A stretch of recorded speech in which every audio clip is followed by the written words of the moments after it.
Dalam dunia tasawuf, ada satu perdebatan besar yang luar biasa loh, udah berlangsung ratusan tahun. Ini semacam duel gagasan, tentang apa sih sebetulnya puncak pengalaman spiritual itu? Nah, ini yang mau kita kupas tuntas hari ini. Coba deh, kita renungkan sejenak. Apa sih sebetulnya hubungan kita, hubungan kamu, dengan seluruh alam semesta ini? Pertanyaan ini udah menghantui para pemikir dari dulu. Apa tujuan akhir kita itu? Ya, melebur jadi satu dengan realitas tertinggi? Atau jangan-jangan ada jalan lain yang sama sekali berbeda? Oke, biar lebih terstruktur, ini dia alur pembahasan kita. Kita mulai dari pertanyaan dasarnya. Ini soal satu realitas atau satu visi? Terus kita dalemin pandangan Ibnu Arabi soal kesatuan wujud. Setelah itu, kita lihat jawaban dari Sirhindi dengan kesatuan kesaksiannya. Nanti kita bandingin langsung keduanya, pengalaman versus realitas. Dan yang terakhir kita bakal lihat, kenapa sih debat ini masih relevan banget sampai sekarang? Jadi intinya apa sih? Satu realitas atau satu visi? Ini dia pertanyaan utamanya. Di satu sisi, ada gagasan bahwa semuanya itu pada hakikatnya satu realitas. Tapi di sisi lain, ada yang bilang, itu cuma satu visi atau pengalaman aja, bukan realitasnya. Nah, untuk ngerti bedanya, kita harus kenalan dulu sama dua pemikir raksasa di balik dua gagasan ini. Nah, ini dia dua tokohnya. Di satu sisi, kita punya Ibnu Arabi, sang visioner. Gagasannya dikenal sebagai Wahdat al-Wujud, atau gampangnya, kesatuan wujud. Terus, di sisi lain ada Ahmad Sirhindi, sang pembaharu. Dia datang dengan jawaban tandingan, Wahdat al-Suhud, atau kesatuan kesaksian. Dua konsep ini, wah, ini benar-benar dua cara pandang yang berbeda total tentang puncak perjalanan spiritual. Oke, kita mulai dari Ibnu Arabi dulu ya.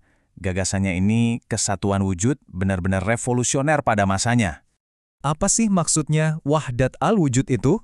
Intinya gini, doktrin ini bilang kalau seluruh eksistensi, semua yang ada, itu sebetulnya cuma satu realitas ilahi tunggal, yaitu Al-Haq atau Tuhan.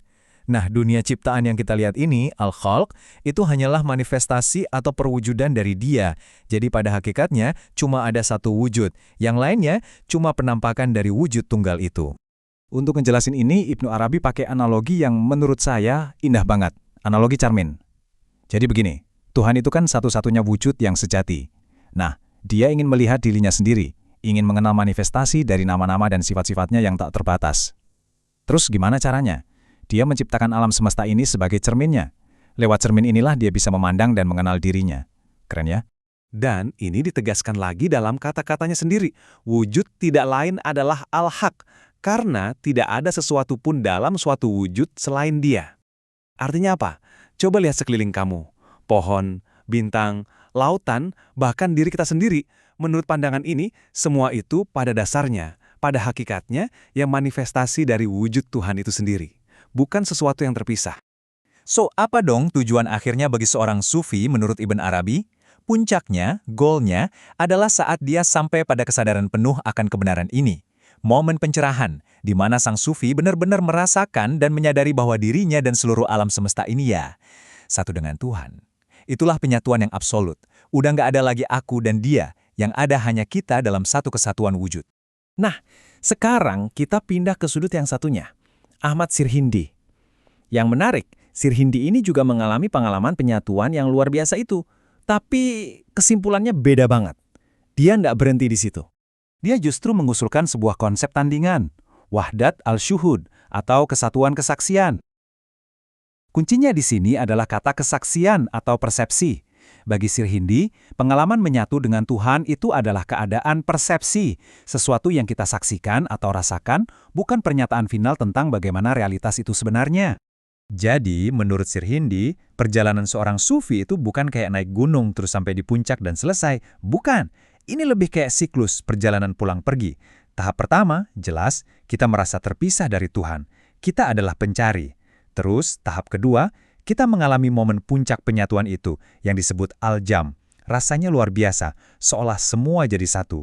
Tapi, ini yang paling penting, ada tahap ketiga, kembali ke keadaan terpisah. Ini disebut farq ba'da al-jam. Kembali ke dunia, tapi bukan sebagai orang yang sama. Kembali sebagai hamba yang sadar, dengan membawa semua kebijaksanaan dari perjalanan itu. Sirhindi punya analogi lain yang jelek banget. Dia bilang, merasakan penyatuan dengan Tuhan itu, kayak kita mimpi jadi seorang raja. Waktu kita di dalam mimpi itu, rasanya nyata banget kan? Kita merasa berkuasa, agung, luar biasa. Pengalaman yang sangat mendalam. Tapi pas kita bangun, ya kita sadar itu cuma mimpi. Nah, bagi Sir Hindi, pengalaman penyatuan itu seperti itu.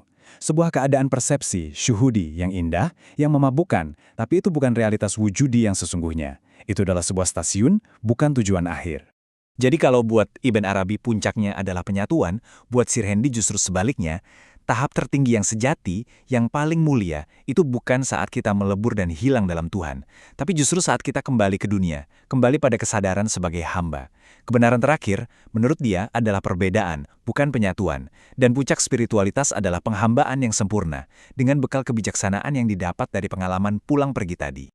Oke, sekarang biar lebih jelas lagi, kita adu langsung aja kedua pandangan dunia ini, pengalaman versus realitas. Lihat tabel ini. Di kolom kebenaran hakiki, buat Ibn Arabi, Tuhan adalah satu-satunya realitas. Titik. Tapi buat Sir Hindi, Tuhan itu terpisah dari ciptaannya. Beda banget kan? Lalu soal ciptaan. Buat Ibn Arabi, kita dan alam ini adalah manifestasi Tuhan. Tapi buat Sir Hindi, kita ini cuma refleksi atau bayangannya.